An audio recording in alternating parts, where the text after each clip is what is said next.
බලන්න ජීවිතේ කවදා හරි එක වතාවක් හෝ කවර හෝ තැනක මේ ස්තුති ප්‍රණාමය සිද්ධ කරන ගාථාව ශ්‍රවණය කරලා තියනවාද කියලා. ශ්‍රවණය කරලා තියනවා නම් ඉවරුණාම පොඩ්ඩක් අත උස්සන්න හොඳේ. මම ඒක මේ මට පුළුවන් විදිහට සජ්ජායනා කරන්න. හරිද? හොඳට ධාරණය කරගන්න. සමහරවිට ඔයගොල්ලෝ ජීවිතේ කවදාවත් ඒක අහලා නැතුව වෙන්නත් පුළුවන්. තේරුණානේ?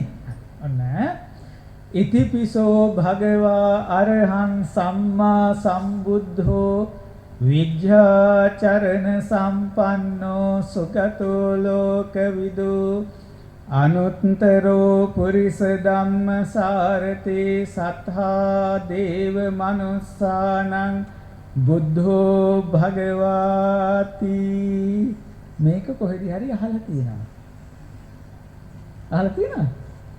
කීපාරක් විතර කියන්න බැරි තරම් වාර ප්‍රමාණයක් අහලා. පින්නාත්නේ බුදුරජාණන් වහන්සේට ස්තුති පූජාව සිද්ධ කරන ප්‍රධානම ගාථා රත්නය තමයි ඉතිපිසෝ පාඨය.